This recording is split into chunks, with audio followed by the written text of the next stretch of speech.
published in 1968 as Do Androids Dream of Electric Sheep, and later turned into a movie entitled Bladerunner, starring Harrison Ford, Daryl Hannah, and Rutger Hauer. This is a story that some may consider a cult movie. Greg and I do our thing and analyze and dissect and reveal more about the story than your average conscientious book reviewer might do, but it's well-intentioned spoilering of the highest order. I also misname Dr. Noonien Sung from Star Trek as Dr. Jung, but that may have been a Freudian slip not lost on the great man's students. Thank you, Greg, as always, for your witty analysis, and sorry about the evil laugh at the end, which I had to keep in there as the episode fades out. I've also delayed the outro so you get the full effect. This is TwoandaMic. Rise up and be curious.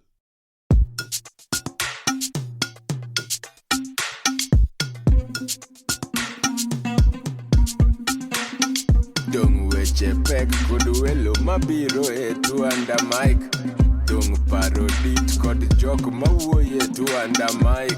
Seche tim sud buta wawinji TwoandaMic. Wala wachokre, wabed piny, biwawinje ero chako momit ndi podcast makende. Greg is back for another episode of this book review thingy that we do. Greg, how's it going? Good, thank you. How are you? Yeah, good. You've got the aquarium going in the background. I do. But yeah, is that them talking, or is that like, are there people in the warehouse? There's people in the warehouse. Okay, cool. All right, fair enough. Yeah, so do you want to tell us about the book we're going to be analyzing? We've done that thing we sometimes do where we're going to compare and contrast a book and a film, not of the same name this time. So the book is Do Androids Dream of Electric Sheep, and the film's, of course, Blade Runner. Yeah. Well, you say, of course, almost like it's intuitive. But all right, can we first of all analyze the name, because it's not the most inspirational name, is it? Do Androids Dream of Electric Sheep? And the novel was published in 1968. Yeah, but that doesn't mean that in the 1960s there was a lack of creativity when it came to naming books. So, what do you think that refers to? I think there's a lot more to the name than just. I don't think it immediately would grab you to say, right, let definitely got to read this book necessarily, but it might make you think. The strange name. Let me read the blurb, and once you read the blurb on it, I think that might make you want to read the book, even in 1968. I think the reason it's named thus is because the whole setup of the book is there to make you think about what it means to be human, what it means to be an android, and the possibilities of one becoming another, maybe, or at least the confusion between one another. Yeah. I thought it was quite a funny title as well. I believe I agree with you. I think we're all familiar with this suggestion that if you find it hard to sleep, then you should count sheep jumping over the fence and so on. And I think you only really have trouble sleeping if you either have an issue with conscience or something troubles you. And in itself, conscience suggests an emotional intelligence, which is something which people probably wouldn't necessarily connect with an android or a robot.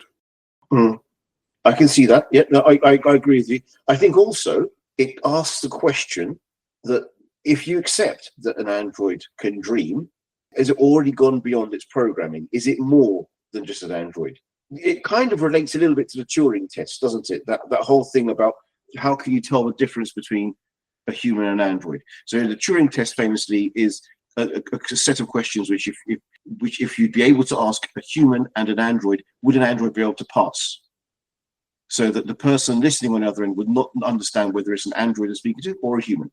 Now, there are different tests. There's a different set of tests which they have in the book and also in in the film, which they use to analyze emotion, and emotion seems to be what they see as the main difference. So the androids are perfectly capable of lying through any number of questions that they're asked, but when emotion is also added as an element into the questioning, that's where the android apparently seems to fall short, and the detective is able to tell that it's an android that they're testing.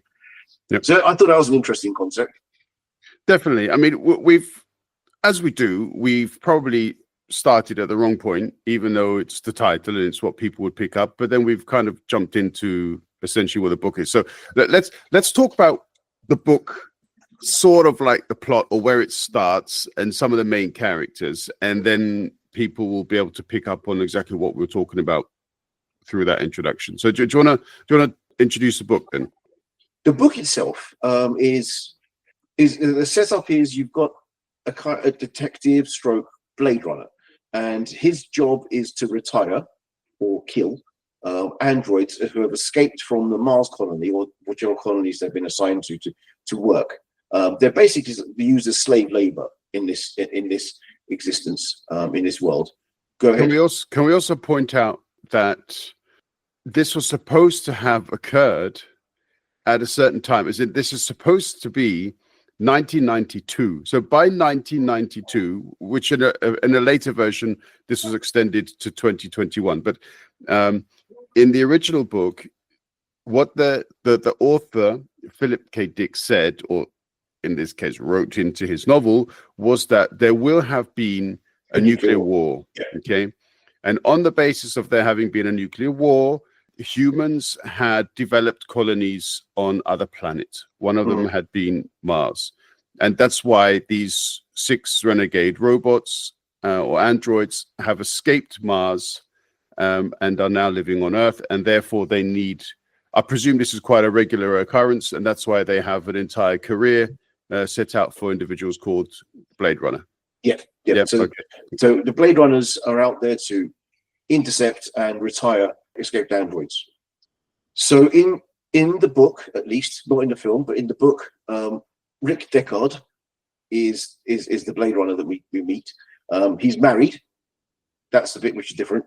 So he's got a wife at home, and she's I think in the book she's supposed to be some kind of emotional anchor to his character, because he's quite unemotional, whereas she has an emotional filter, and she also seems to want to engage with her negative emotions. So fear, self-loathing, all the she actually mentions at one point dialing up her emotional filter, which seems to have a setting that she can just set it however she wishes to. And they discuss about him coming home and sort of perking her up later, beginning of the book. I mean, that was something. It didn't really go into much further than that, but it was just an interesting aside that the wife had this kind of emotional aspect to her. Later on in the book, she does, again, sort of emotionally, she tends to start caring for this toad that brought back. Mechanical toad, of course, because real ones don't exist anymore after the nuclear explosion. So that's the other part of the setup is after the nuclear war, real animals pretty much are so rare that they are totally, collector's pieces. So if you get companies that are out there who manufacture fake animals, and the richer you are, the more of a status symbol it is to have a pretty good animal, and one that's realistic enough for you to pretend to feed. The ultimate status symbol is to have a real animal.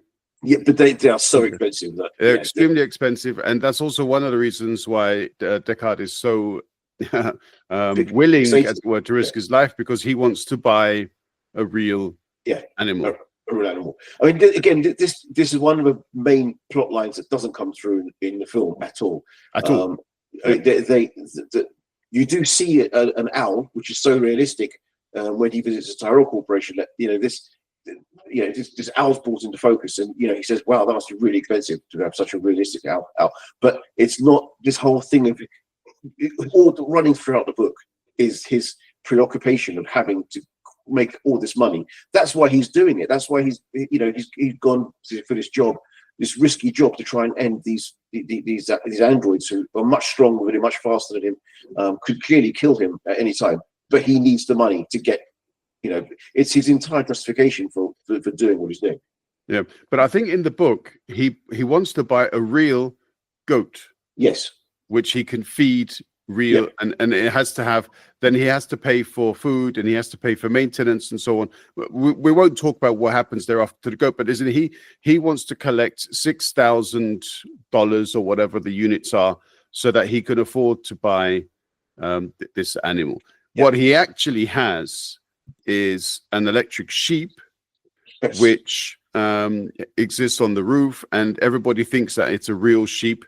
But as you say, it's too expensive for a normal police officer, I guess, to be able to afford a real animal. So therefore, it's an electric one. And so this is a status thing, and it's quite embarrassing. And they don't let people come close to it. And so it's a very, very odd world. I think it's fair to say what the author believed would happen in 1992. Fortunately, that wasn't the case. I'm really by that Philip K. Dick believed this would happen in 1992. I think he's created a world from his imagination in 1968 that could potentially, something similar to that could happen if we have a world, a world war, nuclear. Well, this is just after the Cuban Missile Crisis. So let's not forget, I think it was 61, 62, you had the Cuban Missile Crisis. So probably at the time when he was writing this book, it was published in 68.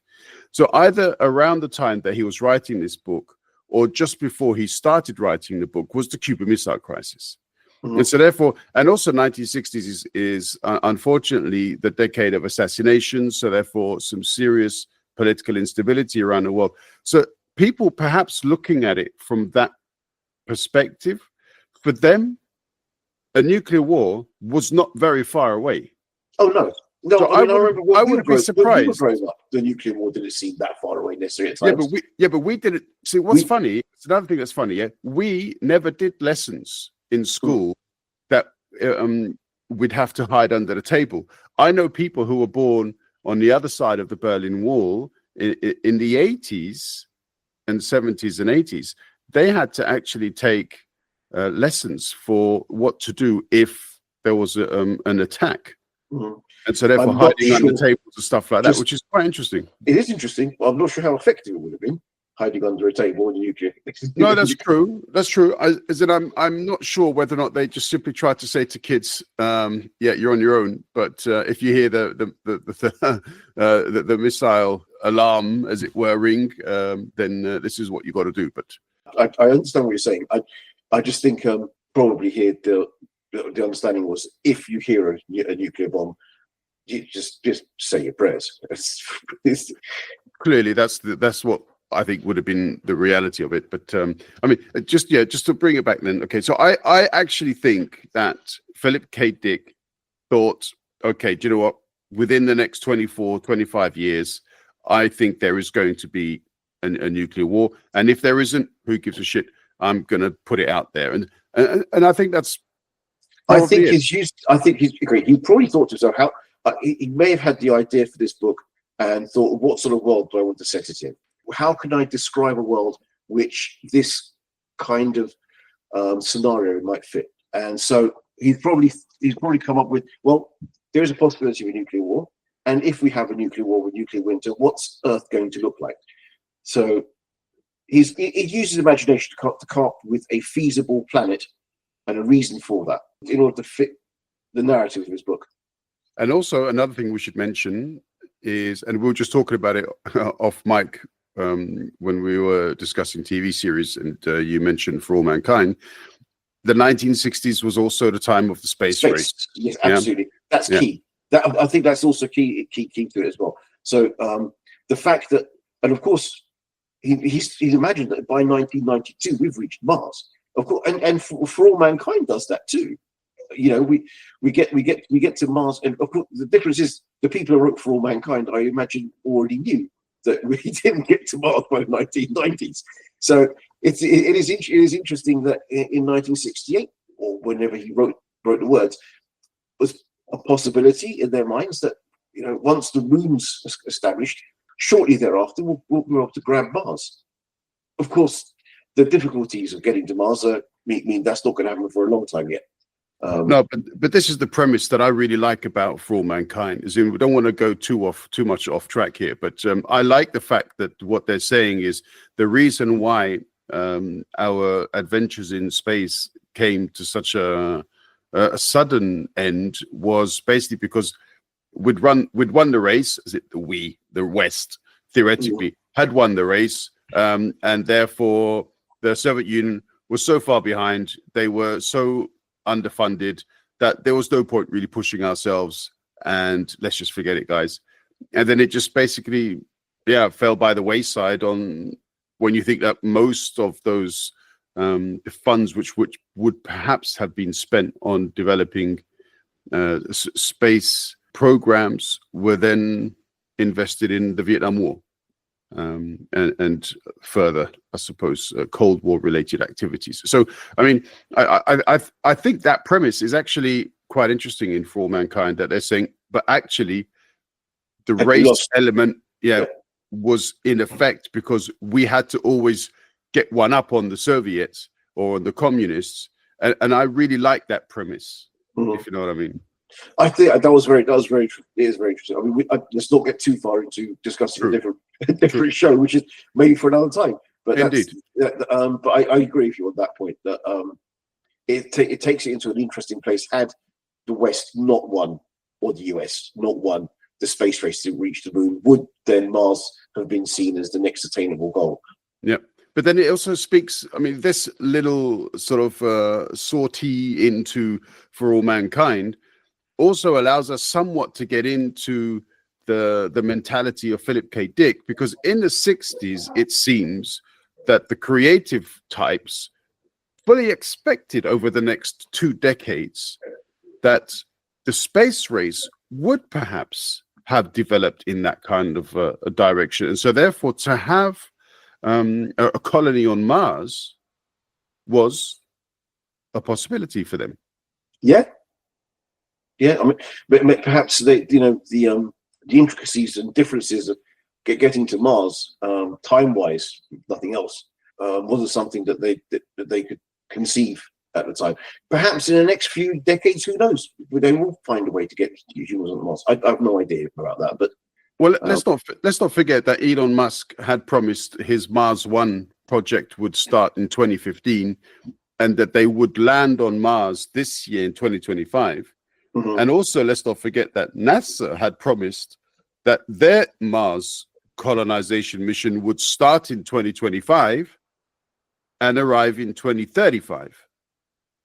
And neither of these have started. So therefore, we are very far away from this. It's true. I mean, I remember going to there was a Mars exploration exhibit at the Design Museum in London a few years ago, and I remember going to that, and they tried to show what a Mars landing expedition would look like and how they could deal with some of the problems on Mars that exist to try and get a colony on Mars, and it would be an absolute feat of engineering. It really would, with the technology available today, at least, to get a colony started on Mars. It would be ridiculously difficult and time-consuming and expensive to do. Yeah, and of course, a one-way journey. So this is also something to take into account. But okay, we have moved away somewhat from the book, and so we should somewhat saunter back towards it. Okay, so you've established, and there are some parts of the book which are very different to the movie. There's one other element, though, that I think we should talk about from the book, which is nowhere referenced in the movie. It's this Mercer religion Mercerism, and that's also connected to the wife, because there is this emotion box. Yeah, that's what I was talking about earlier. Yeah. And she has the ability to dial it up and down to actually change how she feels and accepts emotion. Which, as I said, that's an interesting concept, not one I've come across anywhere else. But I mean, what is that a metaphor for? As in, it seems to me, it's people are. In German, there's a word called Weltschmerzen. So basically, it's where you have the pain of the world on your shoulders, and you suffer from world pain, so to speak. And it seems to me that they could be saying that after such a nuclear war, that people would basically be suffering to such an extent that there would be a need for self-punishment in some kind of a religious or cult setting, which appears to be what this mercerism thing is. It's almost like a cult, isn't it, really, the way they present it? Yeah. I mean, again, as you say, it's not really explored in the film whatsoever. But in the book, it's much larger role to play. I feel as though the film is much more about feel and tone and setting rather than the plot in the book is much thicker. There's a lot more going on in terms of plot in the book than there is. The film's all sort of almost film noir in the way he's made. He's sometimes addressing directly to the audience, sometimes talking to himself almost. You've got that kind of jazzy saxophone music in the background with keyboards. So there's a lot of setting. It's that kind of soft mood lighting. It is the 80s. Yeah, it is. Yeah, it is the 80s. But I think it was meant to look like that. But it's a lot about the look of it as opposed to staying true to the book. There are how many years? There are 14 years between the book's release date and the movie coming out.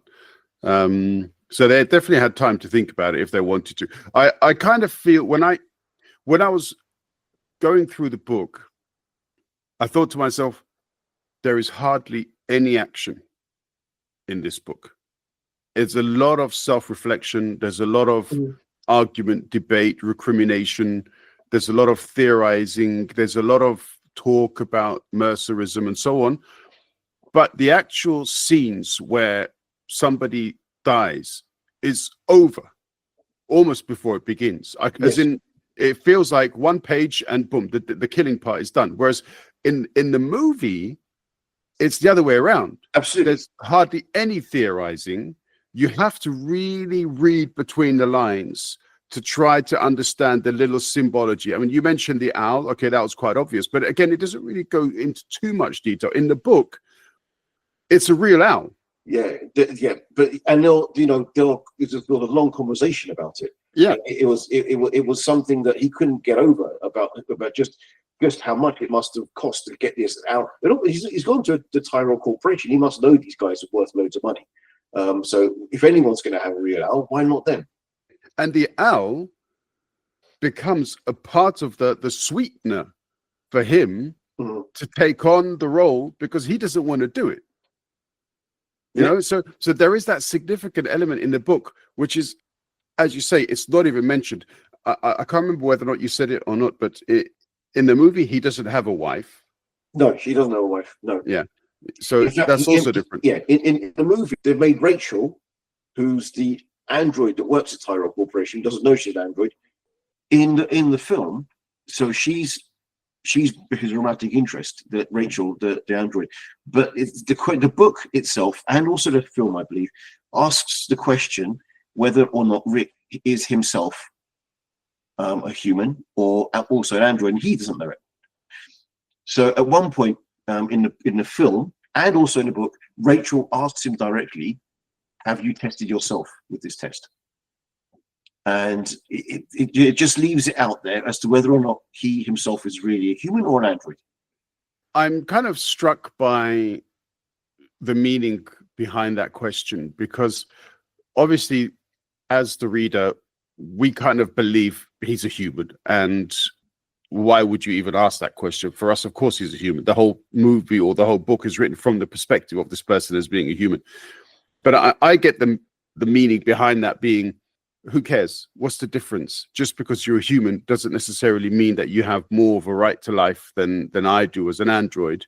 In fact, I am the perfect replica of an adult human in every way. And this is further emphasized by the fact that in both the movie and the book, there's a love scene between the two. So that would simply not be possible if we were only talking about nuts and bolts, quite clearly. Of course. No, these robots or androids are made so realistically that it is by their design that you can't tell physically if they are one or other. The main difference, which we haven't mentioned yet, is the lifespan, which is this I found to be a very interesting idea, which is that the androids are given a 4-year lifespan. I suspect that's to stop them taking over. If they're given a longer lifespan or similar lifespan to humans, they could literally take over because they're much stronger, as mentioned, and could very easily do away with the human overlords, as it were. So in the film, we see Rutger Hauer's character, Roy Batty. His whole mission, it seems to be that he's come to Earth to find his creator, to find out if he can extend his life beyond the 4 years that he's been given. So that was an interesting part of the plot, an idea that he had about keeping androids in check. I mean, obviously, the question is asked, well, why didn't you make the batteries or the energy rechargeable? But that clearly wasn't a part, as you say, of the design behind the concept of whether or not giving these beings the possibility of having eternal life, then the argument of whether or not there's even a need for humans exists thereafter. So these things are potentially so much. I think he's almost sort of preempted the AI question there. If you have androids with the physical advantages they have and provide them with humanoid style brains with the ability to understand a notion of self, and then give them the ability to live for beyond human lifespans and potentially almost forever, what is the point of humans at that point, from the point of view of an android? Yeah, indeed. I mean, you mentioned artificial intelligence, and that for me was the main element which I took away from it. So in 1968, the issue was androids. I mean, they were talking about artificial intelligence then, but artificial intelligence then, they were still trying to get the machine to play chess. Obviously, our understanding now of what artificial intelligence might be, even though in most cases it's an algorithm, but still we believe there to be a certain meaning behind the combination of the term artificial intelligence. But I find the story posing the question for androids something that we may thereafter or hereafter have to consider also from the perspective of artificial intelligence. If we can marry artificial intelligence with a physical android or robotic anatomy of some sort, or skin or sleeve, to use different TV series. And so therefore, I think maybe there are certain theoretical elements that we could take from this, but also, you and I, as Star Trek fans, we've kind of grown up with this debate regarding Commander Data, haven't we? Yep. So there is a lot of that, which is also included here. I mean, Data, lest we forget, has a romantic relationship with Tasha Yar. Right. If you remember. Yeah, I do remember that. Yeah. I do remember that. Yeah, so therefore, these are themes which are very well visited through that medium of Star Trek.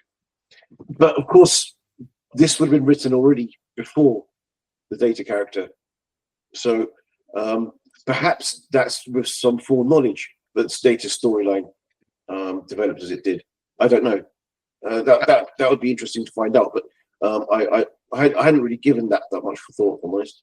Yeah, and also let's not forget, Data is a completely different creature in the sense that his circuitry and whatever programming, positronic brain, was that the thing? Positronic brain and so on. Yeah, I mean, he will live as a character for what, 200, 300, 400 years. I don't know. So obviously there is a very different creation story behind Commander Data. It's also Dr. Jung that creates him. Is an individual and not an entire corporation. So there is a big difference between these elements, I think, or these storylines. So anyway, let's go back to androids and electric sheep. Did you enjoy the story? I tell you what, I mean, I had seen the film originally, and I hadn't read the book until last year. I'd seen the film maybe when I was probably about 13 or 14 years old, 15 perhaps. And I must admit, I watched it more as an action film than anything else. So there are, the action scenes that do exist were quite interesting to me. I never gave it much thought. That's what I'm trying to say. So I enjoyed it to a point, and then and I never really revisited it or wanted to watch it a second time, because I thought, okay, I've seen that, done it. It's nothing more to see here. But I picked up the book almost by accident last summer, and I knew that it was Blade Runner, but I thought I'd give it a go. It's actually not a very big book anyway, so it doesn't take very long to read. But once I started, I really enjoyed the book. I found. So the book I would definitely recommend. I like the fact it's very introspective. It makes you wonder, because it tells you a lot about his inner dialogue, his thoughts, what he's thinking about, and what his motivations are during the book. It's his interactions with different members of the cast, as it were. The other, and one person we haven't mentioned yet, who is quite central to the book, and he appears in the film, but he has a very minor character. Is Isidore, what his name is, the chap who.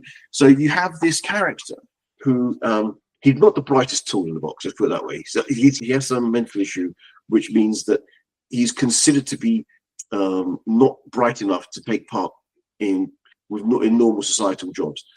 He's very much downtrodden and lives in this strange sort of apartment, which since the nuclear holocaust no one else lives in. He's there by himself. He's got a whole building to himself, and then he meets Pris, which is one of the androids who have escaped, and he befriends her. In the film, she's completely using him to get her own ends, which is to get the leader of the androids, the Roy Batty character, to have a meeting with the creator, Tyrell Corporation.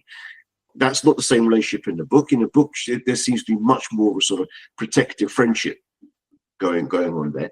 Although the Roy Batty character also shows up in the book. But interestingly, he has been downtrodden by humanity. He's completely outshone in terms of intellect by these androids. So it seems to be asking a question about the validity of questioning whether androids have a right to exist. It's also questioning, what about characters such as Isidore? So, because he's already shunned from society, he's already been almost cast aside. He lives away from anyone else. He does have work. He works for a company that seems to make or repair robotic animals. His colleagues constantly insult him. His colleagues constantly. So, but I mean, it's really, his character is a very interesting one in the book. Mm-hmm. In the film, you just don't understand who he is. No. It's he just seems to be this sort of slow guy who can't really talk. He's got all these automatons in his flat, and you don't really understand why they're there. You know that he works for a Tyrell Corporation. That's explained to you, but I just felt that his character had a lot more to give in the film than it was given. I thought they could have been explored a bit more in the film. Yeah, it was also a bit odd that he simply had such. I mean, it was important in the film because they needed to create a way that the androids could get to the corporation CEO, because otherwise it would have been quite difficult for them to do that. Yes, but would the corporation CEO, this downtrodden character who said everyone shunned, right? Would the corporation CEO be playing long distance chess with this character? Very odd. As if there were a lot of things which for me didn't stand up to criticism, especially in the movie. I felt, okay, what you point out there, this sort of internal monologue, is something that we've seen in more recent books as well. I've seen it in the Hunger Games story. This internal monologue element is in a lot of modern writing, where people, that the heroes and heroines are constantly questioning their own worth, their own, I suppose, importance within a rebellion. But in this case, we're talking about individuals who are talking about their sense of self-worth, but there isn't really any social function that this criticism or self-criticism has. They're not talking about sacrificing themselves for the greater good. They're not talking about how everybody else are reliant upon them, as is the case in Hunger Games, for example. But when we're talking about the book, everybody else are simply background clutter. I think that's one of the things that this book is trying to say. I think that everyone in this book is out for themselves and them alone, apart from maybe their wife. But if you think about all the characters, there is almost no connection with anyone else in the book. Yeah. So, but also in the movie. Also in the movie, I think it's saying that after a nuclear war, humanity will basically become each for themselves. That's it. We're almost there now. Well, exactly. Yeah, we haven't even needed a nuclear war. I hope we don't get there. But that's. I just feel as though that's a deliberate voice from the book warning us of where we might lead this. I see that, but to be honest, I kind of felt a bit disconnected myself as a result. As in, I thought the book was entertaining, but it's not something that I would probably revisit. As in, there's a second part as well, but I probably won't read it. I don't know why. It didn't inspire in me the sense that I have to read the next bit. And the movie, I watched it, and I have to say I was quite disappointed with the movie. Had you seen it previously? I'd not seen it before, and so therefore I picked it up obviously in 2025 and watching a movie which is 43 years old or what? No, when did it come out? 1982. Yeah. So therefore it's over 40 years old. Even though this was a version which had been cleaned up a bit, I think about 10 or 12 years ago, but still it's extremely dated. The acting is also very, very simplistic. I don't think Harrison Ford will look back on this movie and think, oh, wow, that's great. Daryl Hannah, I don't know if this was one of her main or first main roles and so on, but she also didn't particularly play, the kind of character which you'd say, okay, that's inspirational, nor Rutger Hauer. Mm-hmm. As in, I really feel, because I've seen movies with all three of these actors since then, and they are wonderful actors, the lot of them. Perhaps the script's the problem. I'm not sure if it's the script. I'm not sure if it's the fact that they decided we need to cut out as much from the book as possible because I can't be bothered to go there. The ending for me was so uninspiring. Well, it's very different to the book, to the book as well. The ending. It is. It's, yeah, and I don't want to do any spoilers, but it's just completely uninspiring. I think it's too late for that. I think that ship sailed, hasn't it? Well, no, but I mean, I'm probably saving people, 2 hours or whatever of basically trying very hard not to look at their phone. But it's, yeah, I was disappointed, particularly by the ending, because I can never and it's not just this movie. Yeah, there are also other movies where the entire movie is based on one person probably trying to kill another person, but then when they get to the point of trying to kill the other person, they decide not to, and so the other person kills them. Mm-hmm. And you think, okay, so what exactly was the point of that pursuit? And I kind of got a similar feeling here. So therefore, okay, forget the spoiler alert. That's just been cancelled, officially abandoned. Anyway, okay, but what about you? I mean, okay, I look at it in this way, not particularly complimentary. How do you see it? It was your choice, therefore. Don't feel bad. This is the reason why we have these things. If we all loved everything, there'd be no point. I enjoyed the book. As I said, when I first watched the film, I was doing it quite superficially as a 14-year-old, 15-year-old boy. Having rewatched the film, I think I did take more from it than I did from the last time. But I think that's because I've read the book. I think the book has a lot more to say. The film it's a lot of pictures and music and movement, and it's all very pretty for that. But there's not much depth to it. No, it's very superficial. I read the book before. I listened to the book before I watched the movie. So I wanted to do it in that order because usually the book is better than the movie. In this case, it wasn't. It wouldn't have taken much, to be honest, to have achieved that particular distinction. But book. So did you enjoy the book when you were having read it, or did you just not connect with it?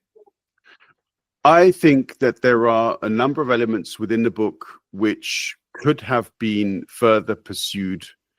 I think it would have been better if the book had been a bit longer to have pursued those things, but I'm not sure that the author really wanted to pursue and communicate those messages. I can't necessarily say it's because, it was written in the 1960s and so therefore they were far more simplistic. No, because there are classical novels written. I mean, David Copperfield is one, for example, where you are just sent on this emotional roller coaster, and there is a depth to the characters in David Copperfield that I just did not get from this book at all. And it's maybe an unfair comparison to make because they have. Well, David Copperfield is probably one of the best pieces of writing from the 19th century that David Copperfield is probably my favorite standalone book ever written, and so therefore that kind of, for me, is the ultimate standard. So a lot of books are going to fall short from that, but I'm just saying that the depth of character, which I would love to read about, that is to be found in David Copperfield, was so lacking in this that it was quite easygoing, as it were. It didn't take too much effort for me to understand what was going on and also some of the intricacies. But yeah, it really fell short of what I would consider to be material for me to really enjoy. I think the comparison between this David Copperfield is a difficult one to make, because David Copperfield is very much a book that's written of a time, very emotional. As you're reading it, you can't but help to really, feel one way about certain characters and another way about others. There's some very obviously good characters in David Copperfield, some very obviously bad characters, and there's a lot in between. You're led through this person's life, and I get what you're saying. I think what you're saying is that you don't really connect with any of the characters in this book, and therefore, for that reason, you didn't really get to enjoy it because you didn't care enough. Absolutely, and also, I mean, let's talk about a different author that we both know who is nowhere near in the league of Dickens, and let's mention Piers Anthony. Mm-hmm. Yeah, so we've both read Step and Alp, and it's a much smaller book, I would imagine, and I connect to that character. And this is also like a sci-fi novel from that kind of era. Maybe Step was written a bit later, but still, it's a shorter book. It doesn't go into so much depth, and yet you connect automatically with the main characters. I didn't get that. I get that. I understand what you're saying, but I think this book not trying necessarily as hard to do that. It is what it's trying to do is make you think about a few questions that are set within the book. Some of them as warnings as to what the future may hold if certain actions by humanity are taken, and others just generally. I mean, we haven't talked about it today, but in the film, Rutger's main line for me in the film is towards the end. I think it's actually just before the ending, but you can't discuss. Rutger says, quite annoying experience to live in fear, isn't it? That's what it is to be a slave. Now, we have these androids, so that element of it is they're not just androids who they see themselves. Roy Batty sees himself in the film as a slave, and it's not just rebelling and coming to Earth and causing havoc. He's come to Earth because he wants to live on. He wants to be free, and he wants to meet his maker and have that discussion, which at least he does do. Not the best ending for the maker. Not for the maker, no. There are questions in the book which are raised, and you're meant to think on them for yourself. So when I saw that, I did finally have some emotional attachment to Roy Batty's character, which up until that point you don't do.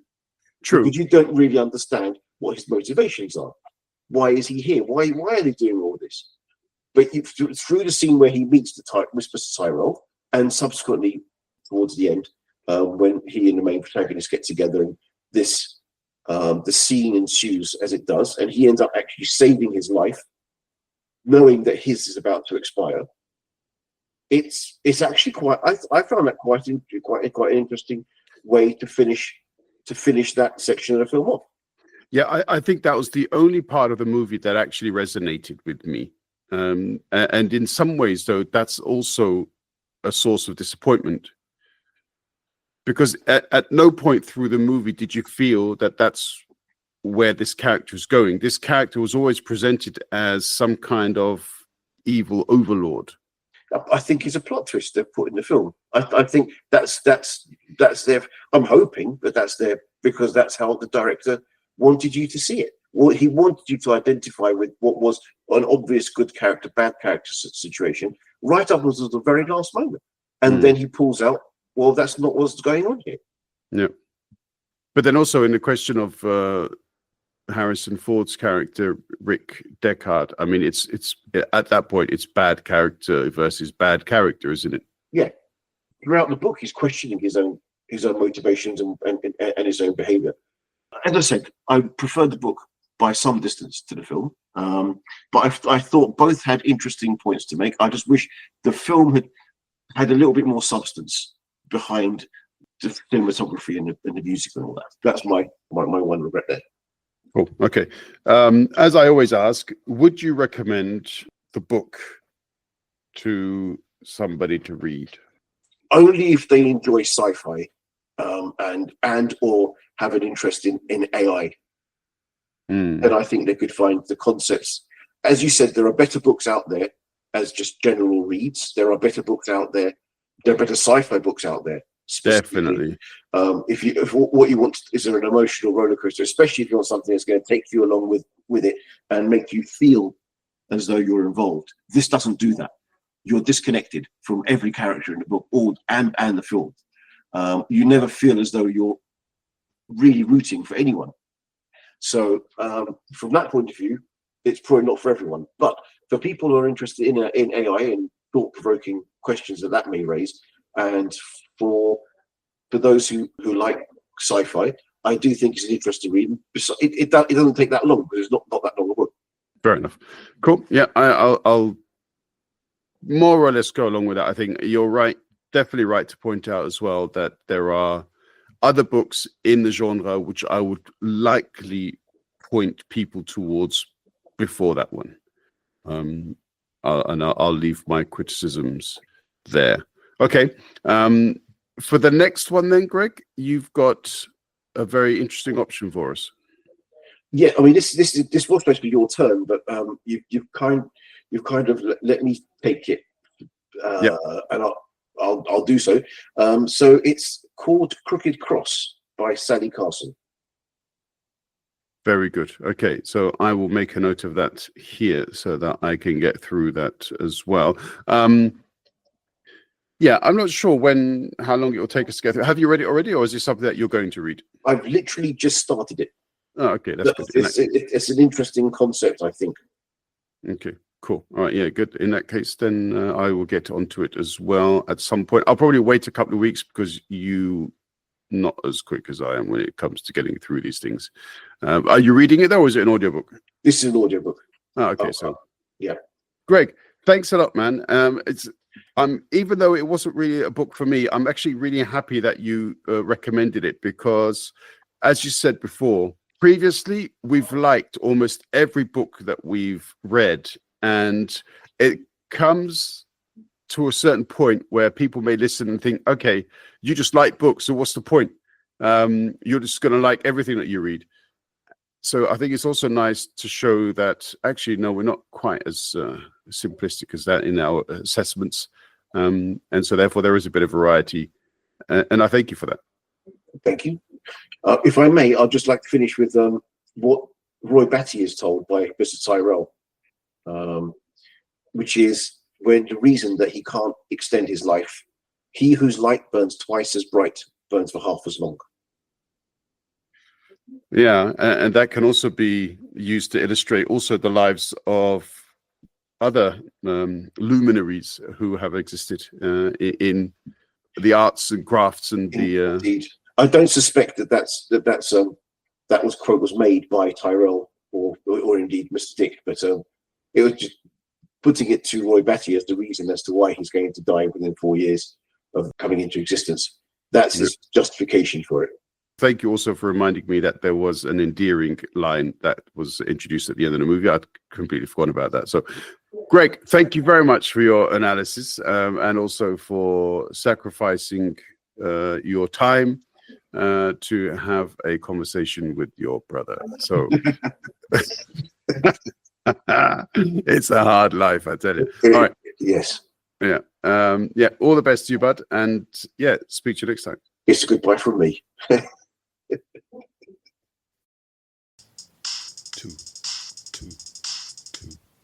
Two, and a mic.